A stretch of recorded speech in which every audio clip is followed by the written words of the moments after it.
आप लोगों को स्वागत है। इस वीडियो में हमारा टारगेट होगा पावर, एक्सपोनेंट, इंडेक्स और बेस को अच्छे से समझना। ठीक है। टेक्निकल लैंग्वेज क्या है और टीचिंग लैंग्वेज क्या है उसको भी समझना, कैसे पढ़ा जाता है इसको भी समझना। ठीक है। तो सबसे पहले एक एग्जांपल उठाते हैं जिसमें आप देख सकते हैं 2 के ऊपर 3 लिखा गया। सही बात है। अब इसमें ये जो 2 है ये बेस कहलाएगा और जो इसके सर पे है 3 इसे एक्सपोनेंट या इंडेक्स बोलते हैं। याद रहे, एक्सपोनेंट या इंडेक्स बोलते हैं। और इसका मतलब क्या है, 2 के ऊपर 3 लिखने का कि 2 को 3 बार लिखो और मल्टीप्लाई करो। सही बात है। तो 2 इंटू 2 इंटू 2 मतलब 2 इंटू 2 इंटू 2 मतलब 8 आ जाएगा, है ना। 2 को पहले 2 से करेंगे 4, 4 दूनी 8, ये वैल्यू है। ठीक है ना। तो इसी को हम समझ रहे हैं, ये बिल्कुल टेक्निकल लैंग्वेज है। तो 2 क्या है, बेस है। 3 को क्या कह सकते हैं, या तो एक्सपोनेंट बोल दो या तो इंडेक्स बोल दो। और इस पूरे एक्सप्रेशन को पावर फॉर्म या एक्सपोनेंशियल फॉर्म मतलब पावर एक्सपोनेंशियल फॉर्म बोला जाता है ना। और ये 8 जो है ये वैल्यू है, ध्यान रहे।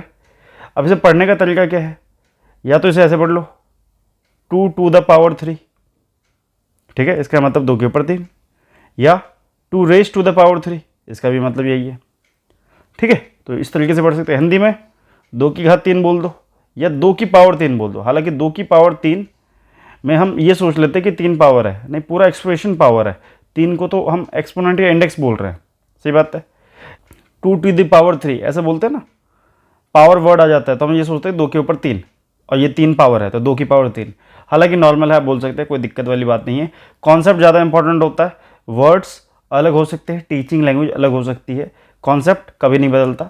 तो वही लिखा है 2 की पावर 3 बोलना सही और प्रचलित है। बहुत सारे टीचर्स, बहुत सारी किताबें हैं ऐसी जो ये बात करती है। ठीक है। और 2 की घात 3 बोलना भी सही है। कॉन्सेप्ट समझना सबसे ज़रूरी है, शब्द बदलने से कॉन्सेप्ट नहीं बदलता, ध्यान रखना। तो 2 की पावर 3 अगर बोलते, क्योंकि मैं भी बोलता हूँ, सिंपल सी बात है। हालांकि मुझे पता है कि इसके ऊपर जो ये 3 है इसे एक्सपोनेंट बोलते हैं, इसे इंडेक्स बोलते हैं। 2 होगा, एक्सपोनेंट 3 कहलाए, इसी को इंडेक्स कह दो। इंडेक्स और एक्सपोनेंट दोनों सेम चीज़ है, पावर फॉर्म कहलाएगा ये, है ना। 2 की पावर 3 पावर फॉर्म है ना। वैल्यू 8 आएगी, ठीक है ना। लेकिन टीचिंग या कॉमन लैंग्वेज में हम इसे बोल सकते हैं 2 की पावर 3, 2 की घात 3, ठीक है ना, या 2 टू द पावर 3 ऐसा बोल दो।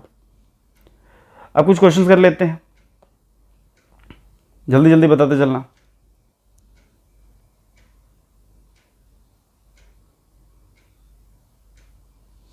जैसे यहाँ पे 2 की पावर 3 है मतलब बेस 2 है, एक्सपोनेंट 3 है ना। ये पावर एक्सप्रेशन दे रखा है तो इसमें बेस क्या है, बेस भैया 2 होगा। ठीक है। इसमें एक्सपोनेंट क्या है, एक्सपोनेंट 3 होगा। वैल्यू क्या आएगा, सिंपल सी बात है 8 आएगा। किस टर्म को हम एक्सपोनेंट की जगह यूज कर सकते हैं, which term is also use for exponent, which term is also use for exponent. तो एक्सपोनेंट या इंडेक्स बोल दो। यहाँ पे देखो 5 की पावर 4 है, 5 की पावर 4 बोल रहा हूँ, मुझे पता है 5 की पावर 4 मतलब 5 है ना, raise to the power of 4 ये पावर है। इसमें एक्सपोनेंट क्या होगा, 4, क्या होगा 4।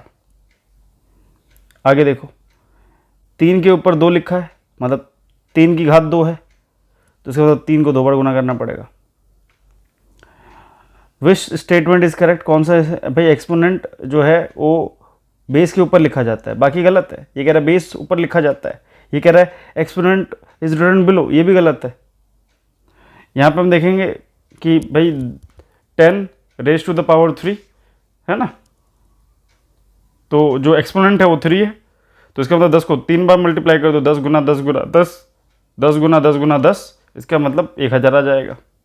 हालांकि हम इसे बोल सकते हैं 10 की पावर 3, ऐसे बोल दो 10 के ऊपर 3।